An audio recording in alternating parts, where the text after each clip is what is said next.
Di Papringan, Galeri Batik Desa apa ini? Desa Papringan. Desa Papringan. Ini jadi punya sendiri tuh ya Bu? Bukan, Kalau oleh siapa? dikelola oleh warga Papringan. Itu benar Papringan itu mau produksi batik ya? warga Papringan. Pabrik batik Papringan ada batik apa aja Bu? Kalau di Papringan, khususnya di Brenmas, itu batiknya ada batik cap, ada tulis, Kalau misalnya Papringan membuat batik dari luar dari dan tanaman atau orang juga atau batik yang lainnya Papringan bisa nggak Bu? Ada motif apa aja Bu di sini? kalau yang untuk khas Papringan itu ada selalu, kemudian ada Brenmas, kok Brenmas, Pring Sejapur, terus ada juga alam Papringan, apalagi ya, ada jabatan, ada lumbon, kemudian ada ya kalau di sini ada kayak ujian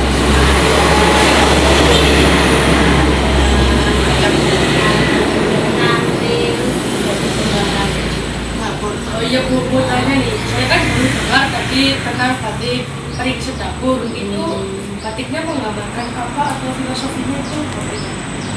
kalau kita aslinya kan Papringan ya. Papringan itu berasal awal mulanya itu dari pring. Pring Sejapur. Jadi gambaran pring di situ kita pring mas kan kuning ya. Makanya di situ kebanyakan pringnya itu pakai kuning, warna kuning walaupun ada warna lain gitu. Kemudian biar lebih menarik lagi di situ ada dikasih gambar burung, ada dikasih gambar bunga kombinasinya seperti itu. Untuk satu batik dihargai berapa Bu per meternya? Kita bukan per meter karena kalau batik tulis itu per lembar. Kalau batik produksi dari pabrik itu per meter. Kalau di sini per lembarnya itu dari mulai 350 sampai 1.500.000. Target pasarnya kemana Bu?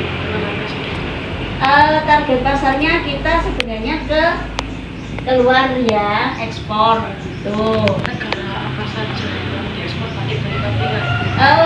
Kita belum rencana ke depan seperti itu, cuman yang sudah itu ada yang ke India, ada yang ke Jepang ada, maupun Singapura juga ada lewat online.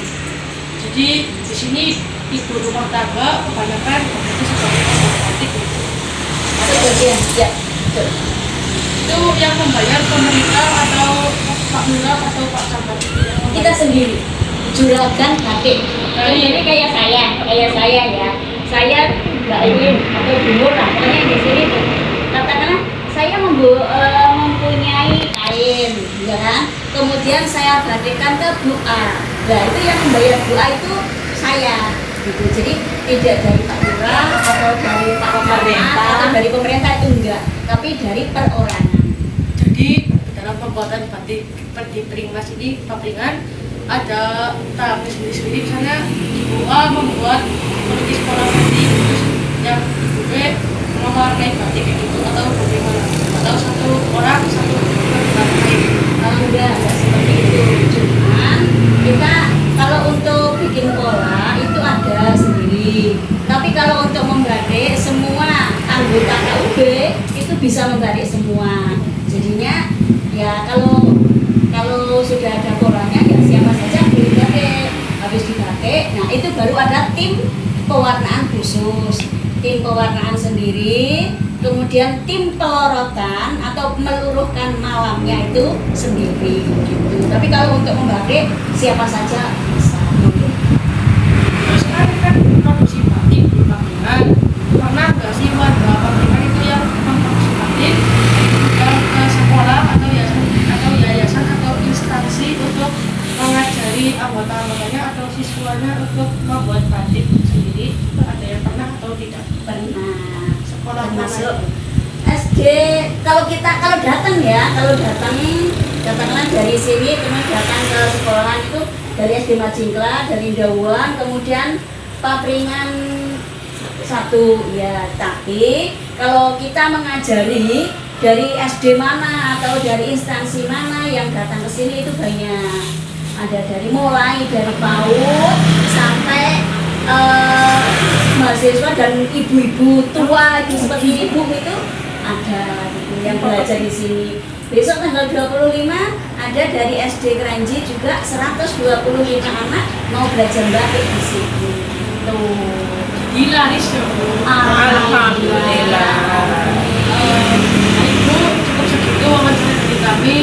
Terima kasih atas waktu luangnya yang sudah Ibu luangkan. Apabila ada kesalahan saya atau teman-teman saya perkataan, perbuatan, berkata, mohon dimaafkan. Semoga rezeki Ibu tetap mengalir deras dari batik dan keluarga diberi kelancaran hidup juga dan diberi kesehatan selalu.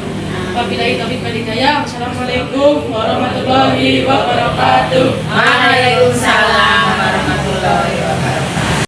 Assalamualaikum warahmatullahi wabarakatuh. Waalaikumsalam. Dengan Mbak siapa ini Mbak? Parto. Pak Parto. Bagaimana cara membuat mino dan asal usul mino dan opia? Ya hasilnya dulu ya kerja dulu di tempatnya tetangga ya, kan udah berkeluarga bikin sendiri tahun 1970. Mino dibuat sejak tahun berapa? Ya itu bikin sendiri tahun 70 udah keluarga saya. Di dunia kerja dulu di tempatnya tetangga. Sehari bisa menghasilkan berapa kilo? Paling 10 kilo itu putihan, isinya udah 20 kilo. Seringnya dipasarkan, dijual atau dititipkan ke warung? Ya dulunya ya dititipkan ke warung-warung dulu waktu masih muda lah, masih sekarang udah tua ya, di pasaran di rumah. Jadi ya dikelilingkan, cuma ada ya orang yang sudah tahu dari sendiri itu laku di rumah. Faktor usia gitu Pak? Iya, aku masih muda ya, sampai ke Purbolinggo, ke Tengah juga pakai itu sepeda itu yang ada bagiannya, sampingnya pakai itu. Sekarang itu sudah ya berani jalan gitu, banyak kendaraan sih. Berarti ya sekarang buatnya pas buat dititipin ke warung aja ya Pak? Iya, ke warung kalau ada langganan yang jauh tuh dari Jogja 2 minggu sekali ambil ya 100 bungkus 200 kadang-kadang gitu, harus yang laku. Kalau di rumahnya di pasaran sendiri sini, kalau ada orang yang sudah tahu tempatnya sini, sudah biasa membeli sini sih ya, waktu mau beli lagi ke sini sudah laku di rumah. Nah itu asal usul mino dan opia ditemukan resepnya pada tahun Ya tahun ya, 1950-an lah, itu kerja di tempatnya itu pakai D-nya pakan kaki. Sama itu saya kerja di situ, keluarga bikin sendiri tahun 1970. Sudah keluarga sih jadi ingin mandiri. Gula Jawa, gula merah, ada gula pasir, minyak. Coba, mau lah, Terus campurannya ya ada bawang merah, coklat, ya macam-macam lah, senana dan lana, asam gitu, apa jahe bisa kelapa. campurannya. Kan itu kan beri kae ampas ikan. kan ada 2 warna biasanya, yang mino warna hijau sama putih. Oh, itu pakai berwarna. Kalau yang hijau pandan, kalau yang putih itu biasa Mino.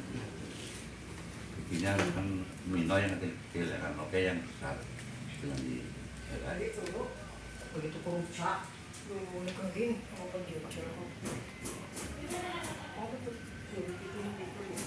ya itu bahan-bahannya itu pertama terigu, terus isinya gula merah, campurannya mau apa bawang merah, Jadi macam-macam gitu. macam-macam. Mintanya beli, Paling terkenal di Mino Nopia Pak Unden, isinya yang coklat. ya yang senangnya coklat sama bawang merah, yang sering laku. Gula Jawa, gula Jawa kan sebenarnya sama-sama aja. Isi gula Jawa tapi campurannya ada susu, ada mentega, ada vanili, campurannya. Kalau bawang merah itu bawang merah digerus campurkan isinya gula seperti ini. Kalau apa si rasa durian ya, kalau ada durian ya pakai durian apa ya isinya, tapi kan kalau durian mahal kan banyak ya tuh pakai es. Anam kok, ai karakae sing sasetan. Kalau yang jualan biasanya berapa mbak? Sing bubuk ya gue, kenane dean. Kalau jualan di sini untuk pasaran terbungkus itu 300.000 campurannya menjadi tahun. Oke.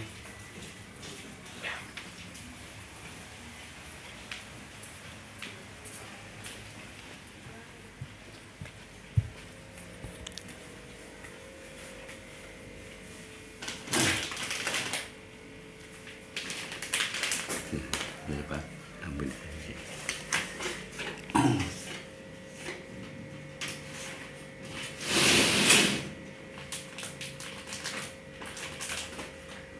Ya, ini.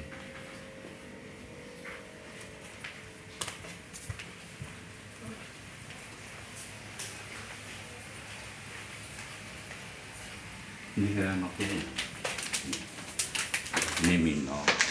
Cuma mau mintanya apa? Mau bawang merah apa coklat?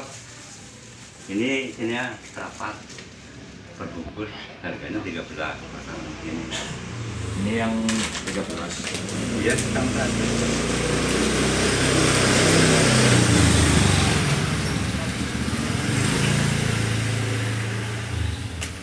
Itu belum lagi merokok klip. Kalau mau rasa bawang merah ya bisa, coklat bisa. Terus pandan itu hijau putihannya kalau pandan. Ini tempat pembuatannya terletak di RT berapa, jalan apa, desa. Ini harga 3.4 kan.